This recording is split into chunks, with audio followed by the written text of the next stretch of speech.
26 political parties के 26 leaders Modi सरकार को हराने के लिए एक अलायंस बनाकर एक साथ खड़े हुए और ताकि लोगों के जहन में इस अलायंस का नाम रजिस्टर हो जाए, लोगों को इस अलायंस का नाम इजीली और हमेशा के लिए याद रहे, इसीलिए एक ब्रांडिंग स्ट्रेटजी के तहत इस अलायंस का नाम INDIA इंडिया रखा गया। और ये जो कुछ भी हो रहा है इसका सिर्फ एक ही मकसद है, मोदी सरकार को किसी भी तरह हराना, चाहे इन्हें कुछ भी करना पड़ जाए। लेकिन क्या इनका ये मंसूबा कामयाब हो पाएगा? एक्चुअली इस सवाल का जवाब जानने के लिए आपको इलेक्शन तक का वेट करने की जरूरत भी नहीं, क्योंकि देखो ऐसा नहीं है कि इस तरह का कोई अलायंस पहली बार बनाया गया। पोस्ट इंडिपेंडेंस एरा में भी कई बार ऐसे अलायंसेस बनाए गए, लेकिन इतिहास में जब जब भी ऐसा कोई अलायंस बनाया गया तो उसके बाद जो हुआ ठीक वैसा ही कुछ इस बार भी होने वाला।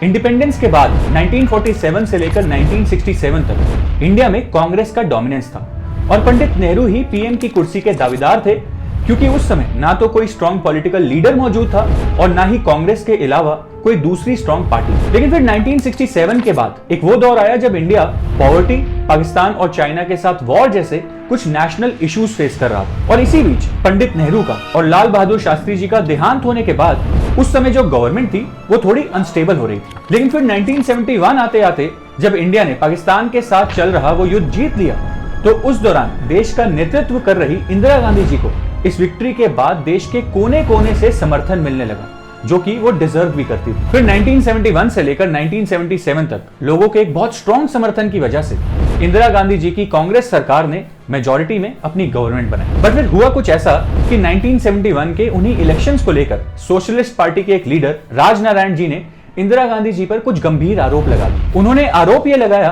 कि इस इलेक्शन में गड़बड़ी की गई है और इलेक्शन में हुए उस मैल प्रैक्टिस यानी गड़बड़ी को लेकर उन्होंने फिर इंदिरा गांधी जी के अगेंस्ट केस फाइल कर दिया और इस केस में इलाहाबाद हाई कोर्ट ने इंदिरा गांधी जी को दोषी भी करार कर दिया, जिसके चलते कोर्ट ने इंदिरा गांधी जी को पार्लियामेंट से डिस्क्वालीफाई किया और 6 सालों तक कोई भी इलेक्टेड पोस्ट होल्ड ना करने का आदेश दिया। अब यही एक कारण था कि जब इंदिरा गांधी जी ने सत्ता अपने हाथों से जाती देखी तो उन्होंने 1975 में इमरजेंसी घोषित कर दी। वो जो इमरजेंसी का काला दौर था उसमें ऑपोजिशन के कई लीडर्स को अरेस्ट कर लिया गया था, उन्हें जेल में टॉर्चर किया गया था। इंदिरा गांधी जी के बेटे संजय गांधी जी के कहने पर कई रूरल एरियाज में फोर्स्ड स्टेरिलाइजेशन करवाया गया था। सिटीज के ब्यूटिफिकेशन के नाम पर कई स्लम्स को हटवा दिया गया था। ऑपोजिशन के लीडर्स पर ज्यादती की गई थी, जिसकी वजह से फिर 21 महीनों बाद जब इमरजेंसी को हटाया गया तो ये देखा गया कि इमरजेंसी से पहले लोगों के मन में इंदिरा गांधी जी को लेकर जो सम्मान, जो रिस्पेक्ट और जो समर्थन था वो इमरजेंसी के बाद बहुत हद तक कम हो गया था। इसी के चलते देश में कई रीजनल और स्टेट पार्टीज उभर कर सामने आने लगी, जिन्होंने एकजुट होकर इंदिरा गांधी जी के खिलाफ इलेक्शन लड़ने का डिसीजन लिया। एंड यही वो मूवमेंट था जब देश में पहली बार कोई कोलिशन गवर्नमेंट बना।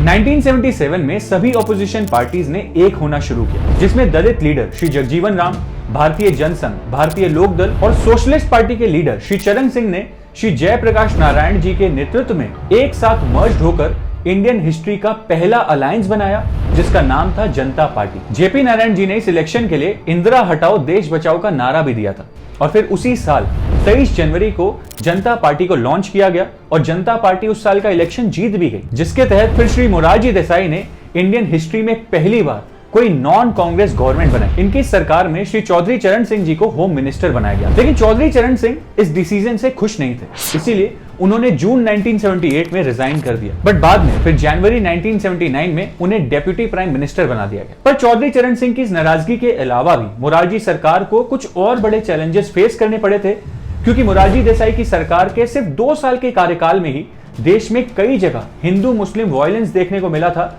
जिसकी वजह से उस समय LK अडवाणी और अटल बिहारी वाजपेयी जी और भारतीय जनसंघ के कई लीडर्स जनता पार्टी से बाहर हो गए, जिसका परिणाम यह हुआ कि मोरारजी देसाई की वो सरकार गिर गई। अब इस सरकार के गिरने के बाद नए प्राइम मिनिस्टर के चुनाव के लिए कांग्रेस ने अचानक चौधरी चरण सिंह को नया प्राइम मिनिस्टर बनाने के लिए अपना समर्थन दिया और कांग्रेस के इस समर्थन की वजह से जब चौधरी चरण सिंह प्राइम मिनिस्टर बन गए तो फिर कांग्रेस ने उन पे ये दबाव डालना शुरू कर दिया कि अगर वो उनके मतलब कांग्रेस के बताए नक्शे पर नहीं चलेंगे तो कांग्रेस उनसे अपना सपोर्ट वापस ले लेगी। लेकिन चौधरी चरण सिंह ने कांग्रेस के इस दबाव को मानने से इनकार कर दिया और 23 दिनों बाद फिर संसद में जब नो कॉन्फिडेंस मोशन चला, जिसमें कांग्रेस ने अपना सपोर्ट वापस ले लिया, तो मोरारजी देसाई सरकार के बाद चौधरी चरण सिंह की 23 दिनों की सरकार भी गिर गई। और तब इस कोलिशन के टूटने के बाद इस कोलिशन की नींव रखने वाले श्री जेपी नारायण जी ने कहा था that the garden is destroyed. यह था पहली कोलिशन का नतीजा।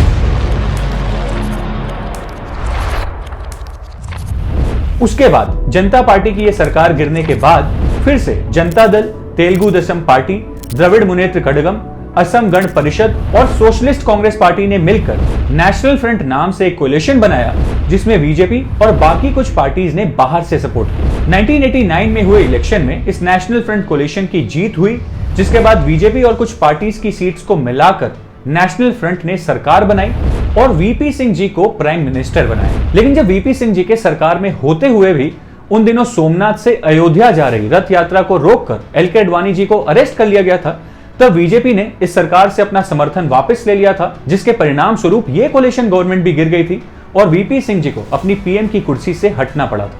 यह था दूसरे कोलिशन का नतीजा। अब नेशनल फ्रंट की सरकार के गिरने के बाद जनता दल के नेता श्री चंद्रशेखर ने जनता दल के 64 एमएलएस को अलग करके समाजवादी जनता पार्टी नाम से अपनी एक अलग पार्टी बनाई और साल 1990 में कांग्रेस के साथ हाथ मिलाकर अपनी सरकार बना ली। लेकिन इनकी ये सरकार भी सिर्फ 7 महीनों तक ही चली, क्योंकि 1991 में उस समय की सरकार पर राजीव गांधी की स्नूपिंग करने के एलिगेशंस लगाकर कांग्रेस ने अपना सपोर्ट वापस ले लिया था और ये कोलिशन भी फेल हो गई थी। दरअसल हुआ कुछ ऐसा था कि मार्च 1991 में हरियाणा के 2 पुलिस वालों को राजीव गांधी के जनपथ वाले घर के बाहर चाय पीता हुआ पाया गया था। उसके बाद कांग्रेस ने पीएम चंद्रशेखर पर यह आरोप लगाया था कि वो राजीव गांधी की जासूसी करवा रहे हैं। उसके बाद कांग्रेस ने उनसे अपना समर्थन वापस ले लिया था और श्री चंद्रशेखर को 230 दिनों तक अपनी सरकार चलाने के बाद इस्तीफा देना पड़ा था। तो कुछ ये था तीसरे कोलिशन का नतीजा। इसके बाद जो चौथा कोलिशन बना था उसका नाम था यूनाइटेड फ्रंट। उसे कांग्रेस बाहर से अपना समर्थन दे रही थी और इस कोलिशन की वजह से उस साल इलेक्शन में किसी को भी क्लियर मेजॉरिटी नहीं मिली थी।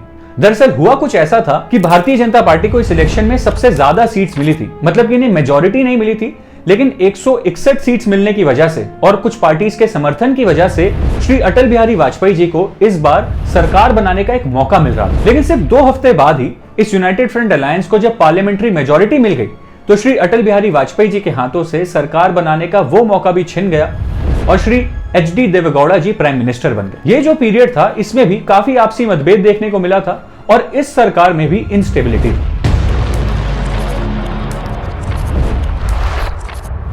इसके बाद 1998 में बीजेपी, ऑल इंडिया अन्ना द्रविड़ मुनेत्र कड़गम मतलब AIADMK, बीजू जनता दल, शिवसेना, लोक शक्ति, अरुणाचल कांग्रेस, समता पार्टी, अकाली दल और पीएमके जैसी सभी छोटी बड़ी पार्टीज ने मिलकर नेशनल डेमोक्रेटिक अलायंस यानी एनडीए नाम से एक अलायंस बनाया। ये वही एनडीए अलायंस है जो आज तक काम कर रहा है। भले ही टाइम पर कुछ पार्टीज इस अलायंस से अलग हुई तो कुछ पार्टीज ने इस अलायंस को ज्वाइन कर लिया, लेकिन ये अलायंस आज तक काम कर रहा है। और इसी एनडीए कोलिशन अलायंस ने 1999, 2014, 2019 में इलेक्शन जीते और फिर अपनी सरकार बनाई।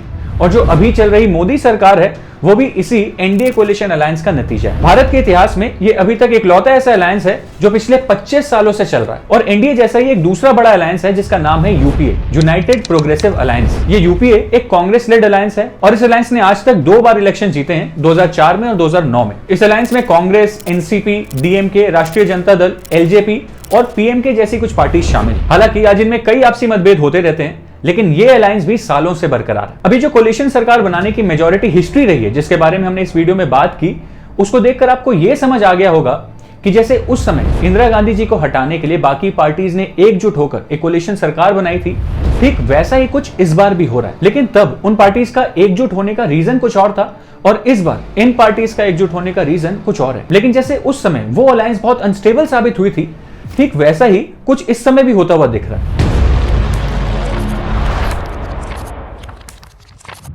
इस समय जो इस इंडिया अलायंस के 26 पार्टीज के 26 लीडर्स हैं, ये सब के सब अपने आप को पीएम की कुर्सी का दावेदार मानते हैं। चाहे वो टीएमसी से ममता बनर्जी हो, कांग्रेस से राहुल गांधी हो, आम आदमी पार्टी से अरविंद केजरीवाल हो या फिर नीतीश कुमार, ये सब अपने आप को पीएम की कुर्सी का दावेदार मानते हैं। और ऐसा भी कहा जा रहा है कि जब इस अलायंस का नामकरण हो रहा था तब इन पार्टीज के कई लीडर्स इस नाम से खुश नहीं थे, लेकिन फिर जैसे ही लोगों ने इस अलायंस के नाम को अच्छा कहना शुरू किया तो वो जो बाकी पार्टीज थी, मतलब इस अलायंस के बीच की जो पार्टीज थी, वो उस नाम का क्रेडिट लेने के लिए आगे आना शुरू हो गई। एक तरफ आम आदमी पार्टी इस नाम का क्रेडिट लेना चाह रही थी, तो दूसरी तरफ कांग्रेस के राहुल गांधी इस नाम का क्रेडिट लेना चाह रहे थे। अब सोचो, जब एक नाम को लेकर इनके बीच में आपसी मतभेद की सिचुएशन पैदा हो गई थी, तो जब ये लोग इलेक्शन जीत जाएंगे तो पीएम की कुर्सी की दावेदारी को लेकर इनके बीच में कितना मतभेद होगा, और फिर तब जो सिचुएशन होगी उस समय पर इस अलायंस का टिक पाना काफी मुश्किल हो जाएगा। अब 2024 के इस इलेक्शन में कौन जीतेगा ये तो खैर भगवान ही जानते हैं, लेकिन कोलिशन गवर्नमेंट का जो इतिहास रहा है उसको जानकर हमें फ्यूचर में क्या होगा इसका थोड़ा क्लू तो मिल ही गया। आपका इनके इस अलायंस के बारे में क्या व्यू है, कमेंट्स में जरूर बताना। मिलते हैं अगली वीडियो में।